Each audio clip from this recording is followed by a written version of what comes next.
ఎట్లుండొచ్చు అని అనగా, ఒకతను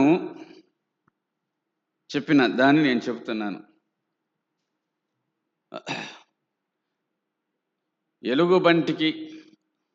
ఒక ఎలుగుబంటికి ₹1,00,000 ఇస్తాను అని ఎవరన్నా సరే ఒక ఎలుగుబంటిని తీసుకొస్తే ₹1,00,000 ఇస్తాను అని అన్నాడంట. ఆ మాట విని ఇద్దరు అడవికి పోయినారు. పోతే ఒక 10 ఎలుగుబంట్లు అవి గుంపుగా కనపడినాయంట. వాళ్ళలో ఒకడు అన్నాడంట, అబ్బా సచ్చిమిరో అన్నాడంట ఒకడు. 10 కనపడినాయి కాబట్టి మనల్ని ఇడిచిపెట్టవు, మనం చస్తిమన్నాడంట. ఇంకొకడుండి, అబ్బా 10 లక్షలు దొరికినాయిరా మనకు అన్నాడంట. అర్థమైందా? చూసింది ఒక దృశ్యమే, ఒక సంఘటననే, కానీ వాళ్ళ ఇద్దరి యొక్క ఆలోచనలు వేరుగా ఉన్నాయి. ఒకడేమన్నాడంటే చచ్చిపోతామేమో మనం అన్నాడు, ఒకడేమో 10 లక్షలు దొరుకుతాయి మనకు అని అన్నాడు. అట్లా మోషే యొక్క దర్శనం, మోషే దృశ్యం, మోషే చూసిందేమిటో అది వేరుగా ఉంది. ఆ మాటలను 24-25 వచనాల్లో చెప్పినారు. 26వ వచనం ఆఖరి మాట, అతడు ప్రతిఫలముగా కలగబోవు బహుమానమందు దృష్టి ఉంచెను. ఏమిటా దృష్టి అంటే అదృశ్యుడైన వాణ్ణి చూచుచున్నట్టు అనింది. అదృశ్యుడైన దేవుణ్ణి చూశాడట. ఇంక అదృశ్యుడెవరు? దేవుడే కదా. అదృశ్యుడైన వాణ్ణి చూచుచున్నట్టు. కాబట్టి మోషే జీవితం అంతా ఏమిటి అని అంటే అదృశ్యమైన వాణ్ణి చూస్తున్న స్థిరమైన దృశ్యం అన్నమాట. అదృశ్యుడైన వాణ్ణి చూస్తున్నట్టు స్థిరబుద్ధి కలిగిన వాడై రాజాగ్రహమునకు భయపడక ఐగుప్తును విడిచిపోయినని ఉంది కదా. మరి ఇప్పటి సంగతి ఏమిటి అని అంటే ఆయన తాను చూచినట్లుగానే, తాను దూరదృష్టి కలిగి చూచినట్లుగానే తాను అనుకునేవన్నీ కూడా నెరవేరుతున్నాయి. ఏం నెరవేరినాయి అని అంటే నిర్గమకాండము 3వ అధ్యాయంలో 1వ వచనం, అతడు దేవుని పర్వతమైన హోరేబునకు వచ్చినాడు. ఒక పొద నడిమిని అగ్నిజ్వాలలో యెహోవా దూత అతనికి ప్రత్యక్షము ఆయను అనే మాట వ్రాయబడింది. యెహోవా దూత ప్రత్యక్షమాయను. అదృశ్యులైన వారిని చూచుచున్నట్టు స్థిరబుద్ధి కలిగిన వాడు ఆయను.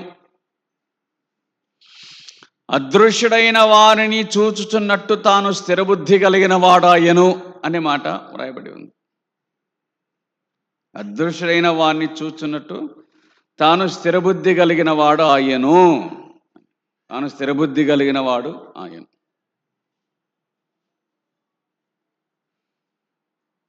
ఇప్పుడు అదృశ్యుడైన వారిని చూసినాడు. యెహోవా దూత అతనికి ప్రత్యక్షమాయను. ఇవి ఐగుప్తు దేశపు అనుభవాలు కాదు, ఇవి ఐగుప్తు దేశంలోని అనుభవాలు కాదు, ఇవి ఐగుప్తు దేశంలో ఉన్నటువంటి దృశ్యాలు, తాను చూచినవి.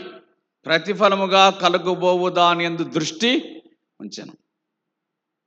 అంటే దేవుడా, ఏమైనా చేస్తే నువ్వే చేయాలి, నా ప్రజలను విడిపించే విషయంలో ఏమైనా చేస్తే నువ్వే చేయాలి. అదృశ్యులైన వాడిని చూచున్నట్టు స్థిరబుద్ధి కలిగిన వాడు. ఇప్పుడు 40 సంవత్సరాల తర్వాత చూడగలిగినాడు. 40 ఏండ్ల తర్వాత చూడగలిగినాడు. ఇదంతా చిన్న విషయం కాదు, సాధారణమైన సంగతి కాదు. 40 సంవత్సరాల తర్వాత తన దర్శనాలన్నీ కూడా నెరవేరుచు ఉన్నాయి. తన దూరదృష్టి అంతా నెరవేరుతూ ఉంది. తాను దృష్టించినవన్నీ కూడా ఇప్పుడు తాను దృశ్యరూపకంలో చూడగలుగుతూ ఉన్నాడు 40 ఏండ్ల తర్వాత. ఇది మోషే యొక్క అనుభవం. తాను తాను తలంచిన వాటిని అనుభవ రూపంలో చూడడానికి 40 సంవత్సరాలు పట్టింది. మనం ఎంత తొందరపడతామో ఏమో. మనం ఎంత తొందరపడతాం. మనం 4 రోజులు కూడా ఓపిక పట్టలేం. ఈయన తాను దృష్టించినవన్నీ కూడా ప్రత్యక్షమగినట్లుగా 40 సంవత్సరాలు ఆయన ఎదురు చూసినాడు. 40 సంవత్సరాల తర్వాత మొట్టమొదటిగా అతడు యెహోవా దూతను చూడగలిగాను. యెహోవా దూతను చూడగలిగాను. దీనిని పౌలు రాస్తూ దీని గురించి పౌలు రాస్తూ క్రీస్తు విషయమైన నింద అన్నాడు. యెహోవా దూత ఎవరికి సూచన? ప్రభు అయిన యేసు క్రీస్తునకు సూచనగా కనబడుతుంది. క్రీస్తు విషయమైన నింద. పాత నిబంధనలు ఆడున్నాడు క్రీస్తు. యెహోవా దూత తనకి ప్రత్యక్షము ఆయను. ఇక దాని తర్వాత అక్కడ ఏం జరిగిందో ఆ సంగతులు మనకు తెలుసు. ఇప్పుడు ఆయన ఇలాగనన్నాడు మోషేతో. ఏమన్నాడు అనంటే, నేను నా ప్రజల బాధను చూసినాను, వారి మొరను విన్నాను, వారిని విడిపించుటకు విశాలమైన మంచి దేశమునకు నడిపించుటకు నేను దిగివచ్చినాను అని అన్నాడు. నేను చూసినాను, నేను విన్నాను, నేను దిగివచ్చినాను, నేను విడిపిస్తాను అని అన్నాడు. ఎప్పుడైతే ఈ మాట అన్నాడో 40 ఏళ్ల కిందట తన ప్రయత్నం మోషేకు గుర్తొచ్చింటుంది. ఏమని? నేను కూడా విడిపిస్తానని అనుకున్నాను, నేను విడిపిస్తాననుకున్నాను నా ప్రజలను, గాని ఓడిపోయాను.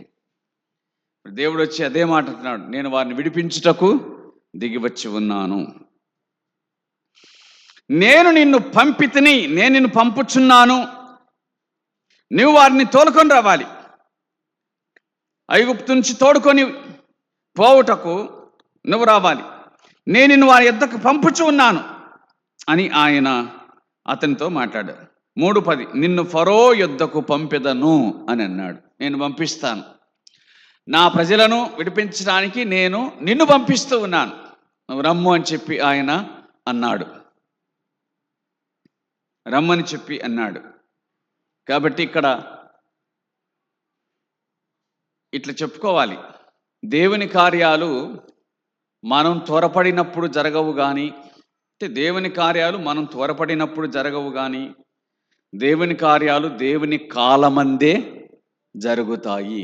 దేవుని కార్యాలు దేవుని కాలమందే జరుగుతాయి. దేవుని కార్యాలు దేవుని కాలమందే జరుగుతాయి, మన కాలమందు జరగవు. దేవుని కార్యాలు దేవుని శక్తితో జరుగుతాయి, మన శక్తితో జరగవు.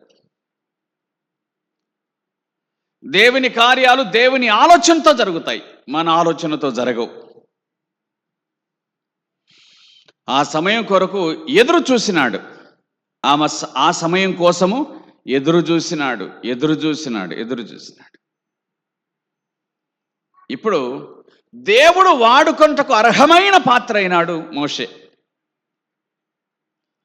ఐగుప్తు నుంచి పారిపోయేటప్పుడు దేవుడేం కనిపించలే, యాకోబు కనిపించినాడు. మళ్ళీ పారిపోయేటప్పుడు మళ్ళీ నేను తీసుకొస్తాను, నేను మళ్ళీ రిటర్న్ చేస్తాను, నువ్వు వస్తావు ఇక్కడికి అని చెప్పి భరోసా ఇచ్చినాడు. కానీ ఈయన పారిపోయేటప్పుడు, మోషే పారిపోయేటప్పుడు దేవుడు అతనికి ఏమీ కనిపించలే.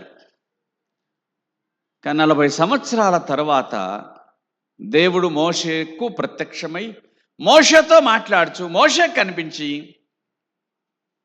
నేను నిన్ను ఫరో యొద్దకు పంపుదును అని అన్నాడు. అంటే మోషేను గురించి దేవుని వాక్యం చెబుతూ స్టెఫెన్ చెబుతూ, ఐగుప్తు దేశం యొక్క సకల విద్యల యందు కార్యముల యందు ప్రవీణుడై ఉండెను. ఐగుప్తు దేశం యొక్క సకల విద్యల యందును కార్యముల యందును అతడు ప్రవీణుడై ఉండెను. ఐగుప్తు దేశములో సకల విద్యలు నేర్చుకున్నాడంట. సకల విద్యలు నేర్చుకున్నా వాళ్ళను బయటికి తీసుకొని రాలేకపోయినాడు. సకల విద్యలు నేర్చుకున్న బయటికి తీసుకొని రాలేకపోయినాడు. కానీ ఆయన నేర్చుకునే విద్య ఏమిటి అని అంటే సాత్వికం అనే విద్య నేర్చుకోలే.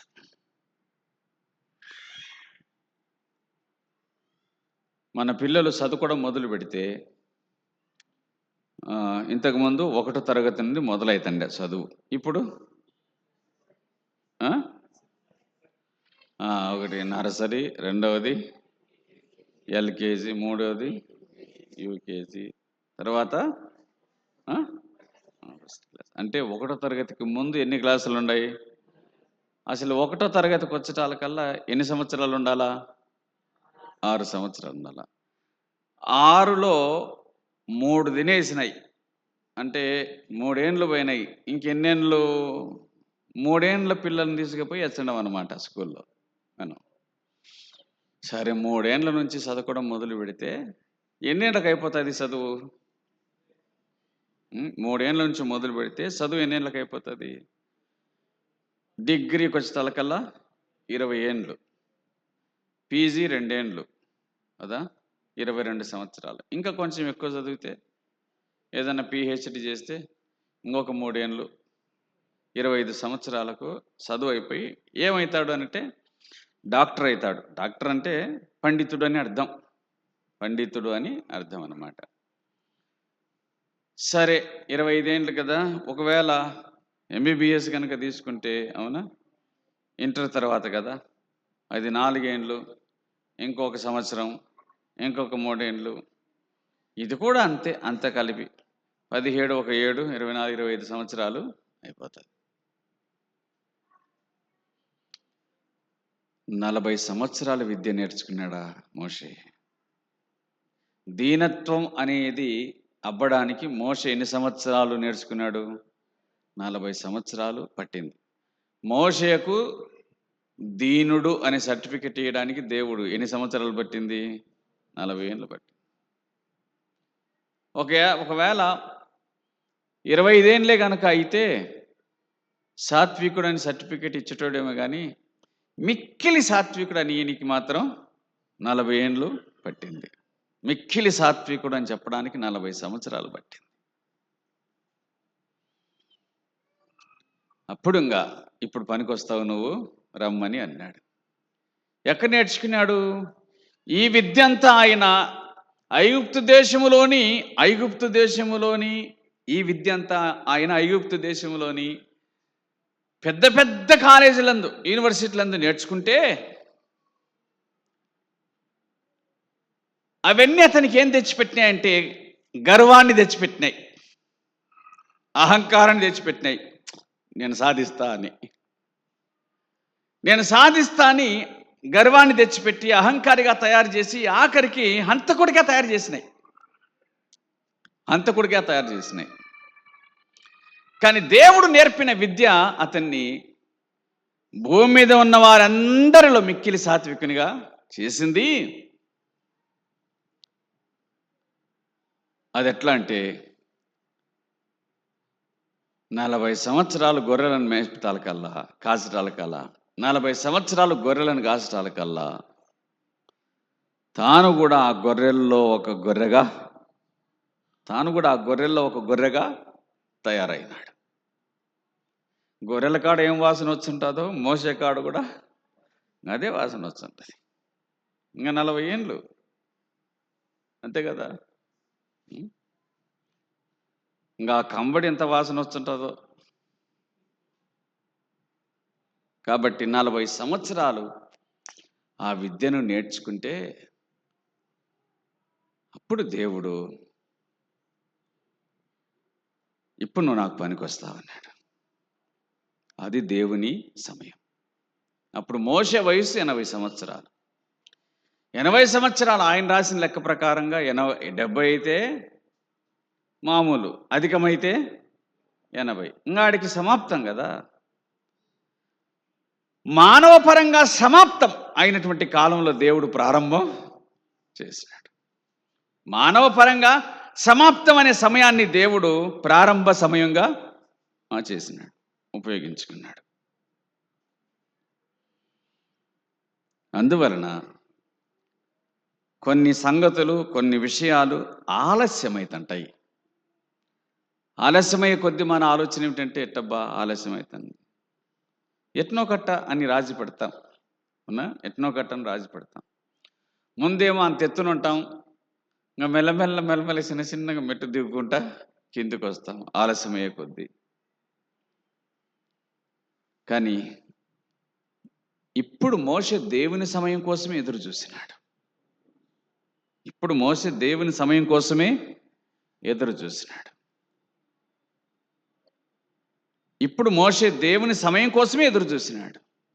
దేవుడు మాట్లాడడం మొదలుపెట్టినాడు, ప్రత్యక్షమైనాడు, పంపిస్తానన్నాడు, నువ్వు వాళ్ళని విడిపించాలి అని అన్నాడు.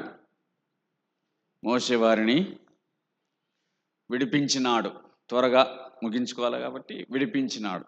10 తెగుళ్లను చూపించి విడిపించినాడు. అతడు ప్రతిఫలముగా కలగబో బహుమానమందు దృష్టి ఉంచెను కదా. ఏమిటి ఆ బహుమానం అంటే? అదృశ్యుడైన వాణ్ణి చూడగలిగినాడు. అదృశ్యుడైన వాణ్ణి చూడగలిగినాడు. ఏంటి ఆ బహుమానం అంటే? తాను విడిచిపెట్టి వచ్చిన దేశానికి తన చేతులతో సాధించలేంది దేవుని చేతుల ద్వారా సాధించడానికి వచ్చినాడు. అంటే తన బలంతో సాధించలేని దానిని దేవుని బలం ద్వారా సాధించడానికి వచ్చినాడు. నిజమే కదా? దేవుని బలం ద్వారా సాధించడానికి వచ్చినాడు. 40 సంవత్సరాలు తర్వాత నువ్వు ఇంటికి తిరిగి వస్తే నిన్ను గుర్తుపడతారా, గుర్తుపట్టరా? 40 సంవత్సరాల తర్వాత నువ్వు తిరిగి వస్తే నిన్ను గుర్తుపడతారా, గుర్తుపట్టరా? గుర్తుపట్టకపోవచ్చు చూసిన వెనకంబడే, కానీ రాను గుర్తుపడతారా లేదా? గుర్తుపడతారు, ఖచ్చితంగా గుర్తుపడతారు. మోషే 80 సంవత్సరాల వయసులో అక్కడికి పోయినాడు. అప్పటికి అతనితో పాటు ఆ ఫరో కుమార్తె, ఆ రాజు దగ్గర ఉండిన వాళ్ళు, ఫరో దగ్గర ఉండిన వాళ్ళు కొందరు గుర్తుపట్టి ఉండవచ్చు. అవునా? గుర్తుపట్టి ఉండవచ్చు. లేక ఆ దేశంలో ఉన్నప్పుడు అతడు కూడా ఉన్నప్పుడు గుర్తుపట్టి ఉండొచ్చు. ఇప్పుడు ఆ సంబంధాల కోసం మోషే పోలేదు, గుర్తుపట్టి స్నేహం కోసం పోలేదు. దేనికోసం పోయినంటే దేవుని తరపున దేవుని ప్రజలను విడిపించడానికి పోయినాడు. గుర్తు పట్టకుండా ఉండింటే పోనివ్వండి, అది వేరే సంగతి. కానీ నేను ఇశ్రాయేల్ దేవుడు పంపితే వచ్చినాను అని చెప్పి అందుకు గుర్తుగా తన కర్ర కింద పడేస్తే ఆ కర్ర ఏమవుతాయి, వీటన్నిటిని కూడా తెలియజేసినాడు. దేవుని బలాన్ని తెలియజేసినాడు. 10 అద్భుతాల తర్వాత మోషే అక్కడి నుంచి ఇశ్రాయేలు ప్రజలను విడిపించినాడు. అదొక అద్భుతం. 10 అద్భుతాల తర్వాత విడిపించినాడు. మరొక అద్భుతం ఏమిటి అని అంటే 14వ అధ్యాయంలో సముద్రం, ఎర్ర సముద్రం అది 2గా చీల్చబడుట. అర్థమైందా? ఎర్ర సముద్రం 2గా చీల్చబడుట అనేటువంటిది కూడా మరి జరిగింది. ఎర్ర సముద్రం 2గా చీల్చబడుట అనేటువంటిది జరిగింది. ఒక మనిషి తాను ప్రార్థించగా తన కర్ర ఆ సముద్రం వైపు చూపగా ఆ సముద్రం ఆ తూర్పు గాలి చేత 2గా విడిపోవడం అనేటువంటిది చరిత్రలో ఎక్కడనే కానీ ఎప్పుడే కానీ సాధ్యపడింది కానే కాదు. చరిత్రలో ఎక్కడే కానీ ఎప్పుడే కానీ సాధ్యపడింది కాదు. అది అక్షరాల ఒక దైవ కార్యం. అది అక్షరాల దైవ కార్యం. చరిత్రలో జరగనటువంటిది అక్షరాల దైవ కార్యం. అది దానిని దేవుడు మోషే ద్వారా మాత్రమే జరిగించినాడు. బాగా వినాలి. తన ప్రజలైన ఇశ్రాయేలును విడిపించడానికి దేవుడు మోషేను వాడుకున్నాడు. ఇట్లా ఒక మాట చెప్పాలి, ఐగుప్తును విడిచిన వానికే ఐగుప్తు నుంచి ప్రజలను విడిపించడానికి పని అప్పగించినాడు. అర్థమైందా? ఐగుప్తును విడిచిపెట్టినోన్నే ఐగుప్తులో నుంచి తన ప్రజలను విడిపించడానికి వాడుకున్నాడు. ఐగుప్తు మీద ఆశపడిన వానికి, ఐగుప్తును విడిచిపెట్టని వానికి, ఐగుప్తులో ఉన్న ప్రజలను విడిపించడానికి దేవుడు ఎట్లా వాడుకుంటాడు? ఐగుప్తును విడిచిపెట్టినోన్ని ఐగుప్తులో నుండి విడిపించడానికి దేవుడు వాడుకున్నాడు.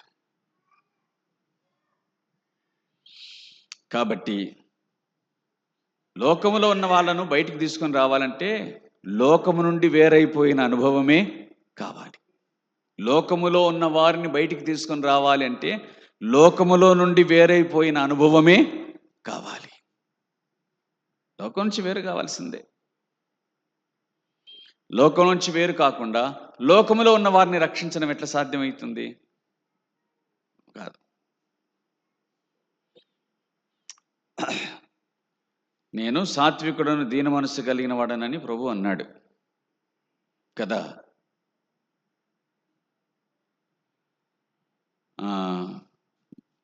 మోషే మిక్కిలి సాత్వికుడంట. ఇప్పుడు ఒక మాట చెప్పాల మీరే, మిక్కిలి సాత్వికుడు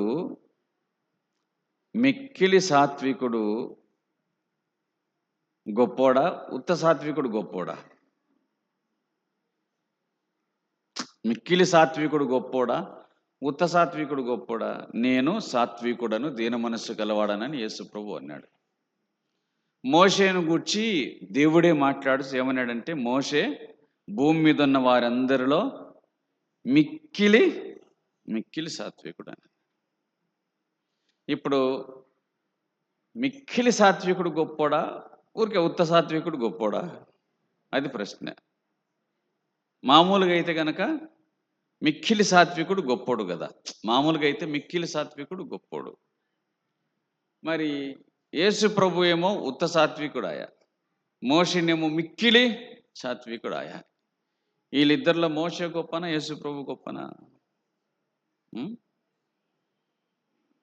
అంటే యేసు ప్రభువే గొప్ప అని చెప్తాము. ఎట్లా చెప్తాం? మిక్కిలి సాత్వికుడు గొప్పోడు కదా. అయితే ఒకటి అదేంటంటే, దేవునికి ఈ పదాలు పనిచేయవు. ఏ పదాలు? గొప్పవి, మిక్కిలి, శ్రేష్టమైన దేవుడు మనం చెప్తాం కానీ, మనం అంటాం కానీ అవి పనిచేయవు ఆయన. ఇప్పుడు పాలు చిక్కగుండాయి అని అంటాం, ఇంకా దానికి మించి ఇంకేమన్నా వాడతామా? పాలు చిక్కగుండాయి అంటాం, దానికి మించి ఇంకేమన్నా వాడతామా? భలే చిక్కగుండాయి అని అంటామా? చిక్కగుండాయి అంటేనే ఇంక దాని అర్థం ఇంకంతే. భలే అనేది ఊరికే మనం పెట్టుకునేదే అంతే కదా. చిక్కగుండాయి అంటే దాని అర్థం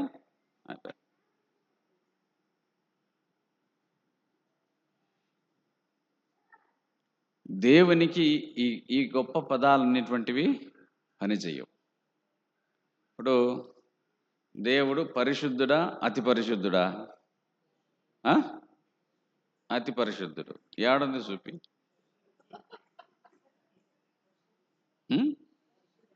అంతే, దేవుడు పరిశుద్ధుడు, అతి పరిశుద్ధుడు కాదు. అది యేసన్నోళ్ళ పాట. అతి పరిశుద్ధుడు అనేది యేసన్నోళ్ళ పాట, బైబిల్ది కాదు అది.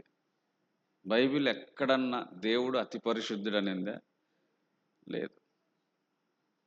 ఆయన పరిశుద్ధుడు, ఇంకంతే. ఆయన పరిశుద్ధుడు, ఆయనకు మించిన పరిశుద్ధుడు లేడు. ఏ పరిశుద్ధుడైనా కానీ ఆయన కాడికి వచ్చి ఆగిపోవాల్సిందే కానీ ఇంక అతి పరిశుద్ధుడు కాలేడు. అతి పరిశుద్ధుడు కాదు. అందువలన దేవునికి ఇంగ్లీషులో సూపర్లేటివ్ డిగ్రీ అంటారు, అవి పనికిరావు. ఆయన ఉన్నవాడు అంతే. ఇంక ఉన్నవాడంటే ఎప్పుడు ఉన్నాడు, అంతకంటే మించి ఏం పదం వాడతాం? ఇంకా ఆయన సాత్వికుడు అంతే. ఇంకా తర్వాత ఒక మనిషిని గూర్చి ఏమైనా చెప్తే చెప్పొచ్చేమో కానీ దేవుని గూర్చి ఇంకా చెప్పడానికి ఆయన నీతిమంతుడు, ఇంకంతే. నీతిమంతుడు, అధిక నీతిమంతుడని లేదు, నీతిమంతుడు అంతేగా. కనుక సరే, ఇప్పుడు ఏంటి అంటే ఆ చదువు, సాత్వికమైనటువంటి చదువు దేవుని పనికి పనికొచ్చింది. సాత్వికమనే చదువు దేవుని పనికి పనికొచ్చింది. శిష్యులను కూడా పిలిచి ఆయన అన్నాడు, నా వెంట రండి, నేను మిమ్మల్ని మనుషులను పట్టు జాలరుగా చేస్తానంటే వెనకంబడే పేతురు, అతని తమ్ముడు అంద్రయ్య ఇద్దరు బయలుదేరి వచ్చినారు.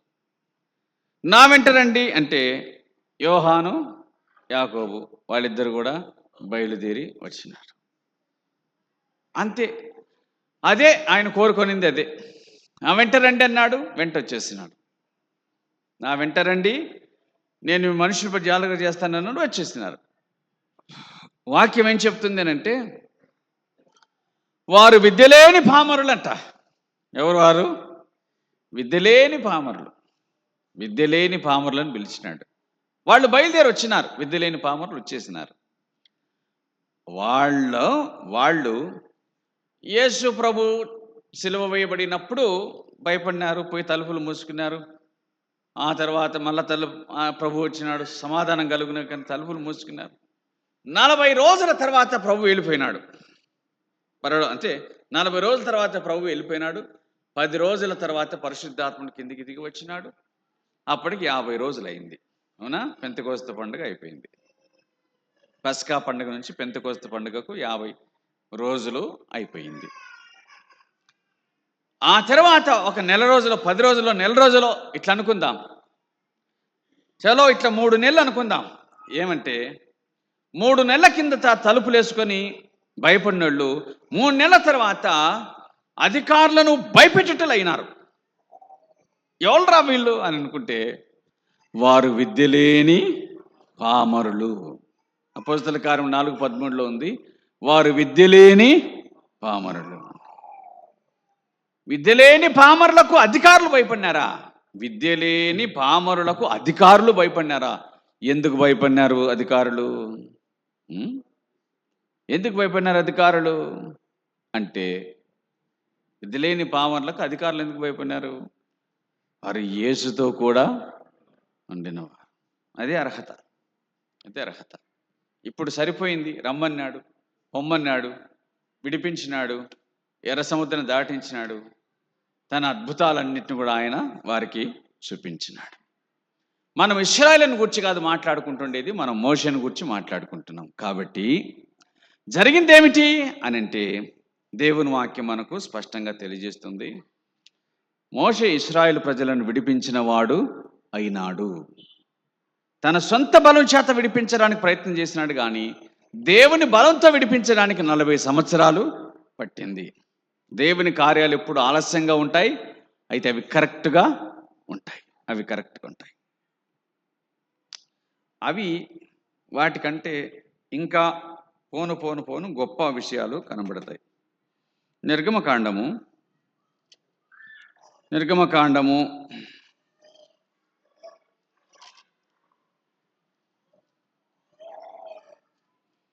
19వ అధ్యాయము. నిర్గమకాండం 19వ అధ్యాయము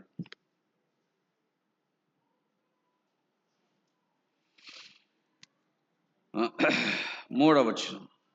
నిర్గమకాండము 19వ అధ్యాయము 3వ వచనాన్ని చదివితే అక్కడ ఈ విధంగా రాయబడి ఉంది. మోషే దేవుని యొద్దకు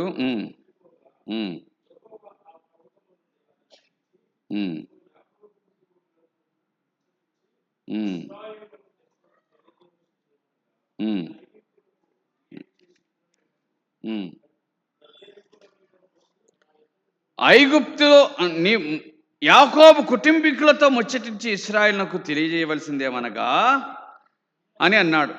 యాకోబుతో కుటుంబీకులతో ముచ్చటించి ఇశ్రాయేలుకు తెలియజేయవలసింది ఏదనగా అని మాట్లాడినాడు. అంటే ఇశ్రాయేలీలకు తెలియజేయవలసినటువంటి దానిని, ఆ ధర్మశాస్త్రాన్ని దేవుడు మోషేకు ఇస్తూ ఉన్నాడనమాట. సరే, కాలక్రమంలో జరిగింది ఏమిటంటే, మోషే 31వ అధ్యాయం 18వ వచనం, 31-18. మరియు ఆయన సీనాయి కొండ మీద మోషేతో మాట్లాడి చాలిన తర్వాత ఆయన తన శాసనములు గల 2 పలకలను, అనగా దేవుని వ్రేలుతో వ్రాయబడిన రాతి పలకలను అతనికి ఇచ్చాను. దేవుడు మోషేకు ధర్మశాస్త్రమునిచ్చినాడు, శాసనములు గల పలకనిచ్చినాడు, 2 పలకలను ఇచ్చినాడు. బాగా వినాలి. ఇట్లా అర్థమయ్యేటట్టుగా చెప్పుకోవాలి. దేవుడు మోషేకు తన వాక్యమును ఇచ్చినాడు. దేవుడు మోషేకు తన వాక్యమును ఇచ్చినాడు. ఎట్లా అంటే మోషే పైకి రా అంటే మోషే పైకి పోయినాడు, ఎక్కిపోయినాడు మోషే. దేవుడు మోషేతో 40 దినములు ఇట్లా చెప్పాల. మోషే దేవునితో 40 దినములు ఉండి, మోషే దేవునితో 40 దినాలు ఉండి ఆ ధర్మశాస్త్ర పలకలను తీసుకొని కిందికి వచ్చినాడు కదా. సరే, దాన్ని పగలగొట్టినాడు మోషే. 32వ అధ్యాయంలో పగలగొట్టినాడు. మళ్ళీ 34వ అధ్యాయంలో దేవుడు ఏమన్నాడంటే, నిర్గమకాండం, మోషే ఇంతకుముందు 2 రాతి పలకలు తెచ్చుకొని ఇంటివి కదా, అట్లాంటివి తెచ్చుకో, మళ్ళీ నేను నీకు రాసిస్తాను అన్నాడు. బాగా వినాల. నీకు ఇప్పుడు ఆయన ఏమన్నాడు మోషేను గురించి మాట్లాడుతుంటే, దాని తర్వాతలే మోషేను గురించి మాట్లాడుతూ మిక్కిలి సాత్వికుడు అన్నాడు. 2 పలకలు పగలగొట్టి అంత కోపం వచ్చి పగలగొట్టినాడు సాత్వికుడా? అవి కూడా తన చేతిలో దేవుడే రాసిచ్చిన పలకలు ఉన్నాయి. దేవుడు రాసిచ్చిన పలకలను పగలగొట్టి, అసలు దేవుడు రాసిచ్చిన దాన్ని పగలగొడతారా? పగలగొట్టినోడు అతన్ని గూర్చి దేవుడు ఏమంటున్నాడు? మిక్కిలి సాత్వికుడు అని అంటాడు. పగలగొట్టినాడు. కోప్పడాలి కదా దేవుడు, కోపపల్లె. మళ్ళా రాసిచ్చరా అన్నాడు. ఎందుకు రాసిస్తాడు అంటే, మోషే కోపము న్యాయమైన కోపం. మోషే కోపం నీతి కలిగిన కోపం. అది నీతి గల కోపం. ఏం నీతి గల కోపం? మొట్టమొదటి ఆజ్ఞ, నేను తప్ప వేరొక దేవుడు నీకు ఉండకూడదు అని దాంట్లో రాచే ఈడికొచ్చేటాలకల్లా 2 దూడలు తయారైనాయి. ఇంకా ఇవెందుకు? పగలగొట్టేశారు. పగలగొట్టారు.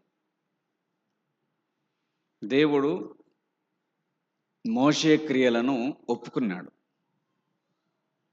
మోషే పగలగొట్టడాన్ని ఆయన ఒప్పుకున్నాడు.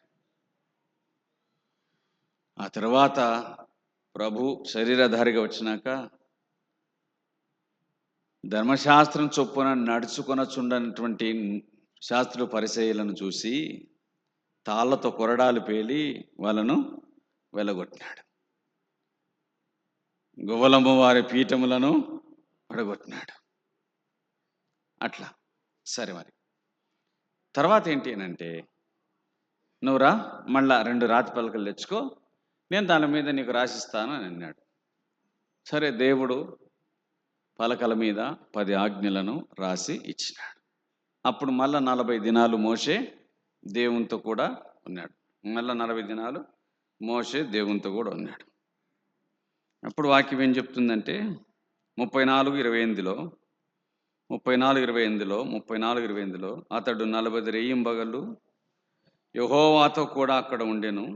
40 రేయింబగళ్ళు అతడు కొండ మీద ఉన్నాడు, సినాయి కొండ.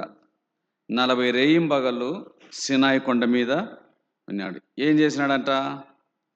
భోజనం చేయలే. ఇంకేం చేయలే? నీళ్లు తాగలే. భోజనం చేయలే, నీళ్లు తాగలే. భోజనం చేయలే, నీళ్లు తాగలే. మనమే ఉండామనుకో, మనకు భోజనం లేదు, నీళ్లు లేదు, ఇంకేం చేస్తాము? మనమే ఒంటరిగా ఈడున్నాం, మనకు భోజనం లేదు, నీళ్లు లేదు అనుకో, మనం ఏం చేస్తాం? చెప్పరి, అన్నం లేదు, నీళ్లు లేవు, ఏం చేస్తామనంటే గట్టిగా నిద్రపోతాం. ఇంకా అంతే కదా, బాగా నిద్రపోతాం. మనకు బోధిన్నా నిద్ర వచ్చేది, మనకు తినకపోయినా నిద్ర వచ్చేది, ఆకలైనా నిద్ర వచ్చేది, కడుపు నిండినా నిద్ర వచ్చేది. ఇంకా దాన్ని ఎటవోగొట్టుకోవాలబ్బా. కడుపు నిండినా నిద్ర వచ్చేది, ఆకలైనా నిద్ర వచ్చేది. 10 గంటలప్పుడు చూస్తే నిద్రపోతుంటారు, 3 గంటలప్పుడు చూస్తే నిద్రపోతుంటారు. ఇంకా ఎప్పుడబ్బా నిద్రపోంది? అప్పుడు నాకు అనిపించింది, ఆ మోషే నిద్రపోనందుకే కదా దేవుడు అతనికి వాక్యం ఇచ్చింది. మోషే నిద్రపోనందుకే దేవుడు అతనికి వాక్యం ఇచ్చినాడు. కొండ మీద మోషే నిద్రపోతున్నాడు అనుకో, కిందికి అడ్డదొబ్బెతాడు. ఫరని మంచేసరా, ఇంత నిద్రపోతావు, నీకెట్టియాలి నేను వాక్యం అని కిందికి అడ్డదొబ్బెతాడు.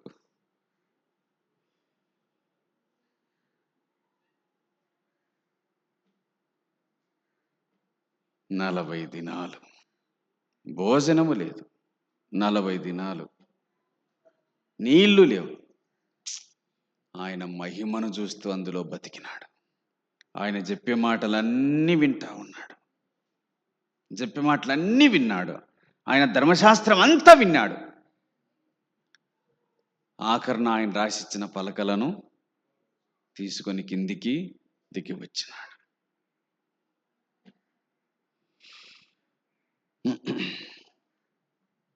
దేవుని వాక్యాన్ని అంటే దేవుని మనస్సులో ఉన్న దానిని, మనుషులు నడుచుకొనవలసిన విధమును, మనుషులు జీవించవలసిన దానిని, ఆ విధమును గూర్చి దేవుడు తన ప్రజలకు ఆజ్ఞాపించగా దానంతటిని విన్నాడు మోషే. ఆ పలకలను పట్టుకొని చెప్పిన దాన్నంతా విని కిందికి దిగి వచ్చినాడు మోషే. ఇప్పుడు అనిపించింది నాకు, ఆయన సహవాసంలో తప్ప ఇంకెక్కడ మనకు వాక్యము దొరకదు. ఆయన సహవాసంలో తప్ప ఇంకెక్కడ వాక్యము దొరకదు. ఒక మనిషి మాటలు వినాలంటే ఏం చేయాలి? అతనితో సహవాసము చేయాలి. దేవుడి వాక్యమును మనం పొందాలి అని అంటే, దేవుని వాక్యమును మనం అనుభవించాలి అని అంటే దేవునితో సహవాసము చెయ్యాలి. బైబిల్ పట్టుకుంటేనా నిద్ర వచ్చా, మోకాళ్ళ మీద ఉంటే నిద్ర వచ్చా, వాక్యం చదువుతుంటే నిద్ర వచ్చా. ఇంకా ఏం చేయాలా?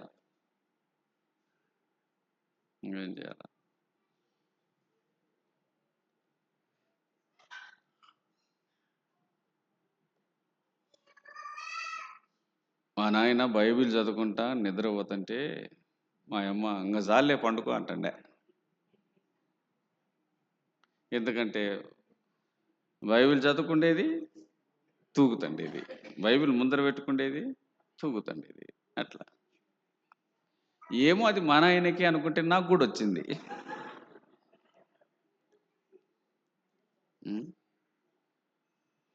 ఇంకా మనకెట్టొస్తుంది వాక్యం? మనకెట్లిస్తాడు దేవుడు వాక్యం? దేవుడు మనకెట్లిస్తాడు వాక్యం? ప్రభువా, కొండ కింద నీ ప్రజలున్నారు, కొండ మీద నువ్వున్నావు. కొండ కింద నీ ప్రజలున్నారు, కొండ మీద నువ్వున్నావు.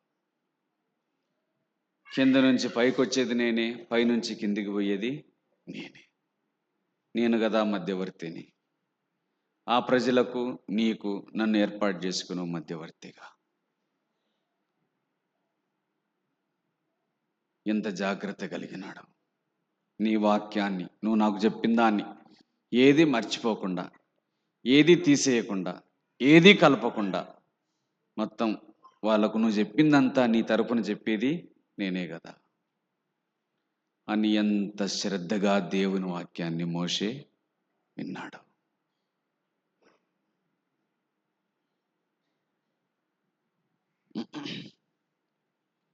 అందుచేత దేవుని దాసులమైన మనకు కూడా ఆయన సన్నిధిలో మెలకువగా ఉండి ఆయన దగ్గర నుంచి పొందవలసిన అవసరం మనకి ఎంతైనా ఉన్నది అనే సంగతిని జ్ఞాపకం చేసుకోవాలి.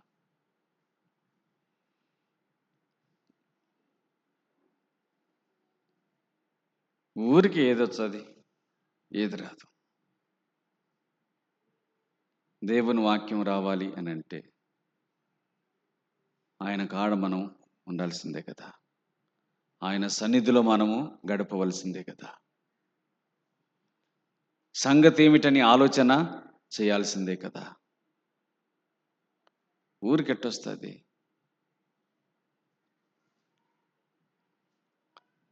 మోషే 40 రోజులు నిద్రపోలేదు. అనుమానం ఏమి లేదు, మోషే 40 రోజులు నిద్ర పోలేదు. ఆయన అంటాడు 40 రేయింబవళ్ళు నేను దేవుని సన్నిధిలో ఉంటిని. ఆయన అంటాడు రేయింబవళ్ళు ఉన్నాడంట దేవుని సన్నిధిలో. అందుకు ఆయన కొండ నుంచి కిందికి దిగి వచ్చేటప్పుడు ఆయన ముఖం ఎట్లుంది? ప్రకాశించింది, దగదగ మెరిసిపోయింది. వాళ్ళు కూడా భయపడినారు. మోషే కొండ మీద నుంచి దిగుతుంటే ఆయన ముఖం మెరిసిపోయింది, ప్రకాశించింది. ఆయనకు దేవుడు కనిపించినాడు, దేవుని మహిమ ఆయన మీద ఉంది అని చెప్పి వాళ్ళు కూడా భయపడినారు. అంటే ఏమర్థమవుతుంది మనకు? ఆయన సన్నిధిలో గడిపితే కదా ఆయన వాక్యం మనకు దొరికేది. ఆయన సన్నిధిలో గడిపితే ఆయన వాక్యం మనకు దొరుకుతుంది. ప్రభువా దీని అర్థం ఏంటో నాకు తెలియజేయంటే ఆ వాక్యపు అర్థాన్ని దేవుడు జ్ఞాపకానికి తెస్తాడు. బుక్కులు ఉన్నాయి, బుక్కులు చదవద్దని కాదు, బుక్కులన్నిటికంటే పెద్ద బుక్ ఒకటి ఉంది కదా, అది కదా చదవాల్సింది. బుక్కులన్నిటికంటే పెద్ద బుక్ ఒకటి ఉంది, అది చదవాలి. అందుచేత దేవుని వాక్యము దేవుని సన్నిధిలో ఉంటేనే మనకు దొరుకుతుంది అనే సత్యాన్ని మనం గ్రహించాలి. దేవుని వాక్యం దేవుని సన్నిధిలో ఉంటేనే మనకు దొరుకుతుంది. సరే, దీని తర్వాత అంటే దేవుని ప్రత్యక్షత ఒకటి చెప్పుకున్నాం, తర్వాత అనేక అద్భుతాలు చేసినాడని చెప్పుకున్నాం.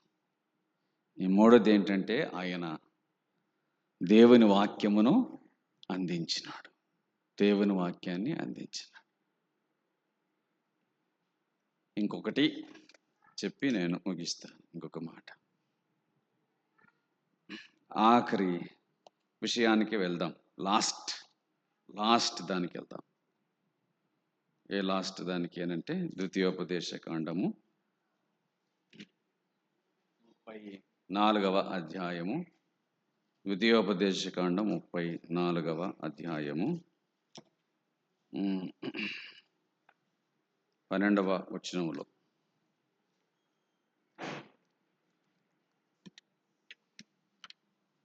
యెహోవాను ముఖాముఖిగా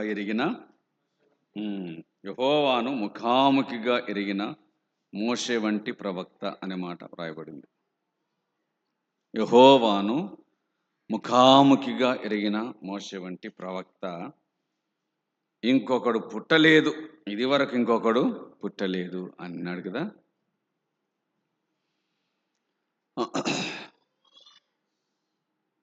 ఆయన ఒక మాదిరిని కనబరిచినాడు. ఏమిటా మాదిరి అంటే ఈ ద్వితీయోపదేశ కాండము 18వ అధ్యాయము 18వ వచనాన్ని చదవాలి. ద్వితీయోపదేశ కాండం 18వ అధ్యాయము 18వ వచనాన్ని చదవాలి.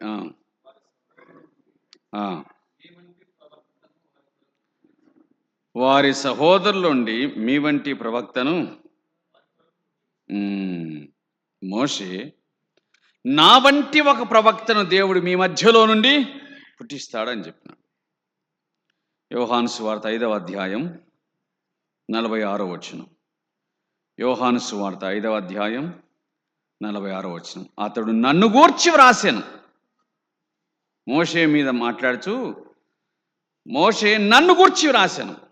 ప్రభు అంటున్నాడు, మోషే నన్ను గూర్చి రాసినాడు. ప్రభు అయిన యేసుక్రీస్తును గూర్చి మోషే రాసినాడు. అసలు మోషకేం తెలుసు యేసుక్రీస్తు ప్రభు? విచిత్రమైన సంగతి, క్రీస్తు విషయమైన నింద అన్నాడు. నా వంటి ఒక ప్రవక్తను దేవుడు మీలో నుంచి పుట్టించును అని అన్నాడు. యేసుక్రీస్తు ప్రభువును గూర్చి పూర్తి అవగాహనతో మోషే మాట్లాడుతూ ఉన్నాడు. నా వంటి ఒకరిని నేనేం చేశానో తాను కూడా అది చేస్తాడు. తాను పంపబడినవాడు మోషే, ప్రభువు కూడా పంపబడినవాడే కదా, ఆయన కూడా పంపబడ్డాడు కదా.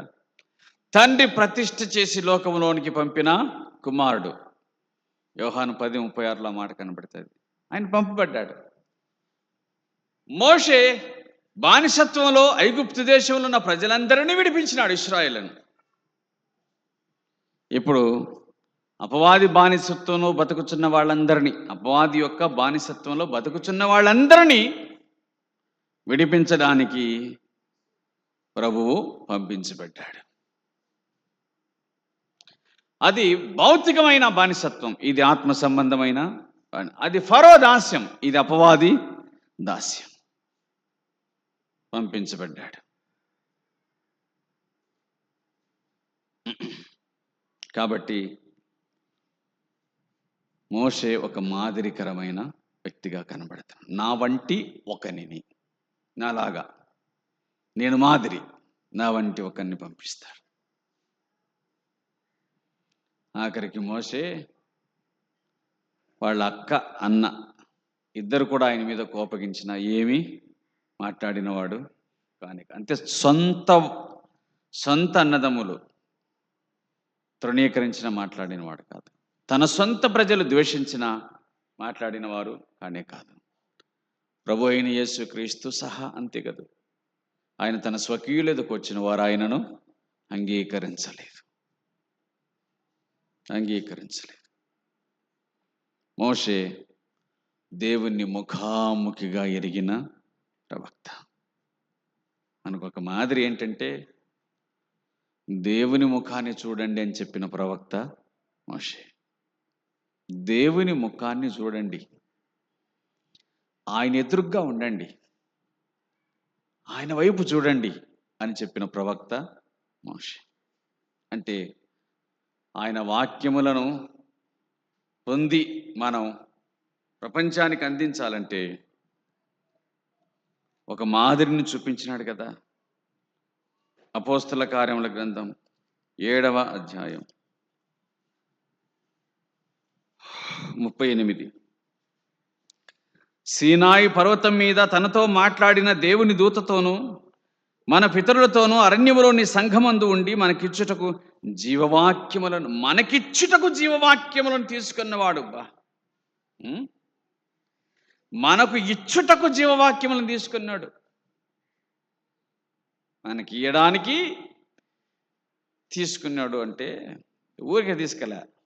మనకి ఈయనకి ఎంత కష్టపడినాడో. 40 రోజులు నిద్ర, ఆహారము, అన్నపానములు లేకుండా ప్రయాసపడినవాడు.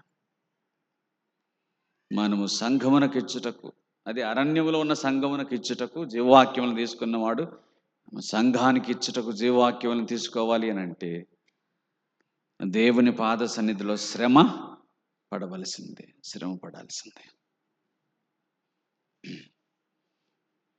ప్రభువును గూర్చి రాసినాడు, ప్రభు క్రియలను గూర్చి రాసినాడు. సరే, చివరి సంగతి ఏంటంటే మోషే మరణం. ఎక్కడంట? 34వ అధ్యాయం ద్వితీయోపదేశకాండం. మోషే మోయాబు మైదానమునండి ఎరికో ఎదుటిన పిస్కా కొండ వరకు పోయి నెబో శిఖరము ఎక్కెను. మోషే ఏం చేసినాడంట? నెబో శిఖరమును ఎక్కినాడంట. చాలా ఆశ్చర్యం. ఆయన శిఖరాన్ని ఎక్కినాడు. సంఖ్యాకాండం 20వ అధ్యాయం సంఖ్యాకాండం 20 అధ్యాయం 28వ వచనం. సంఖ్యాకాండం 20 అధ్యాయం 28వ వచనం ఏముంది? 28లో అహరోను వస్త్రాలు తీసేసినాడు. అహరోను కొండ శిఖరాన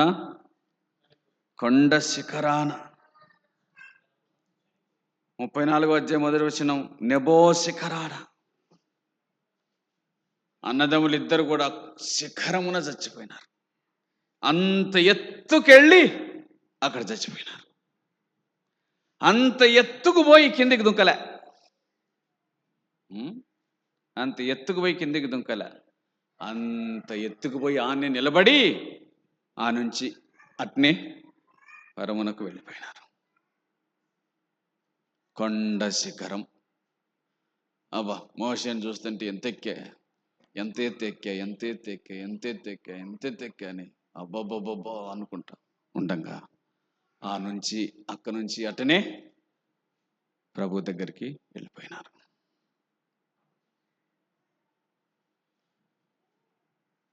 జీవితం అంతా శిఖరం, కొండ మీద ఉన్నట్టుంది అన్నమాట. మీరు కొండ మీదుండు పట్టణం అన్నట్టుగా, కొండ మీదుండు వెళ్తురు అన్నట్టుగా, కొండ మీద ఉన్నట్టుగా బతికినారు వాళ్ళు. వాళ్ళ జీవితాలే ఆశ్చర్యం. కొండ మీద జీవితాలు, కొండ మీది బ్రతుకులు. నెబో కొండ ఎక్కినారు. చిన్న కోరినాడు మోషే. అయ్యా, నేను చూస్తాను నా దేశాన్ని, నేను పోతాను ఆ దేశానికి అంటే, నువ్వు చూస్తావు కానీ ఆ దేశానికి మాత్రం పోవు. నువ్వు చూస్తావు కానీ ఆ దేశానికి పోవు అన్నాడు. ఆ దేశానికి పోవు అన్నాడు. ఎందుకంటే మెరీబా జలముల యొద్ద మీరు నన్ను ఏమాత్రమును గనపరచలేదు, కాబట్టి మీరు ఊరికే చూస్తారంతే, అక్కడికి పోరు అని ఆయన అన్నాడు. అక్కడ కొండ శిఖరమున చనిపోయాను అని ఉంది. ఇప్పటికీ అతని సమాధి ఎక్కడుందో ఎవరికీ తెలియదు. అతని సమాధి ఎక్కడుందో ఎవరికీ తెలియదు. ఎవరికీ తెలియదంటే దేవదూతలే అతని సమాధి చేసుంటారని అర్థం. ఎవరికి తెలియచేయటానికి, మోషే సమాధిని ఎవరికి తెలియచేయటానికి దేవునికి ఇష్టము కాలేదు. భూమి మీద ఏ భక్తుడు కూడా, ఆఖరకు ఏలియా కూడా 80 దినాలు ప్రభుతో ఉన్నోడు లేడు. 80 దినాలు ఆహారము నీళ్లు మర్చిపోయి 80 దినాలు దేవుని సన్నిధిలో ఉన్నోళ్ళు ఎవరే కానీ లేరు, ఒక్క మోషే తప్ప. అందుకే కొండ శిఖరమున చనిపోయే అవకాశాన్ని ఇచ్చినాడు. ఇట్లా చెప్పాలి, మోషే దేవునితో మాట్లాడడానికి కొండ శిఖరాన్ని ఎక్కినాడు. మోషే దేవుని కాడికి పోనీకి కొండ శిఖరాన్ని ఎక్కినాడు. అంటే మోషే కొండని ఎక్కినాడు అంటే దేవుని కాడికి పోనీకి. మొదటిసారి ఎక్కినాడు, 40 రోజులు ఉన్నాడు. రెండవసారి ఎక్కినాడు, 40 రోజులు ఉన్నాడు. మూడవసారి ఎక్కినాడు, నిరంతరం ఉండడానికి వెళ్ళిపోయినాడు. తన జీవిత కాలమందు గొప్ప మాదిరిని మనకు అందించినటువంటి వాడు మోషే. తన జీవిత కాలమందు గొప్ప మాదిరిని మనకు అందించిన వాడు మోషే అనే విషయం దేవుని వాక్యం మనకు జ్ఞాపకం చేస్తుంది. కాబట్టి మన ఈ చిన్న జీవితంలో దేవుడు మనకిచ్చిన మందలకు ఆహారం, దేవుని వాక్యాన్ని అందించడానికి వీలుగా మనము చేయాల్సిన పని ఏముంది? ఆయన పాద సన్నిధి దగ్గర అడిగి పొందడం తప్ప. దేవా, ఈ ప్రజలకు ఆహారం అందించుటకు నేను ఎంతటి వాడను, నా వలన కాదయ్యా, నాకు సహాయం చేయమని చెప్పి ప్రభువుని అడిగి ఆయన దగ్గర నుంచి మనం పొందవలసిన వారం అనే విషయము దేవుని గ్రంథం మనకు జ్ఞాపకం చేస్తుంది. కాబట్టి మోషే మనకు ఒక మాదిరిగా కనిపించినాడు. ప్రతిఫలముగా కలగబోయే దాని మీద దృష్టి పెట్టినాడు. ఆ దృష్టి ఎంత గొప్పది అని అంటే, మోషే వంటి ప్రవక్త ఇంకొకడు పుట్టలే, ఇది వరకు పుట్టలే, లేడు. ఇంకా మోషే అంటే ఇంకా ఒక్క మోషేనే, ఇంకా ఏ మోషే లేడు. అవునా? మోషే అంటే ఆ ఒక్క మోషేనే. అటువంటి వాడు అతడు ఒక్కడే. భూమి మీద ఇంకెవరు లేరు. అటువంటి వాడు, అతని వంటి వాడు ఇంకెవరు లేరు అనే విషయం దేవుని వాక్యం గుర్తు చేస్తుంది.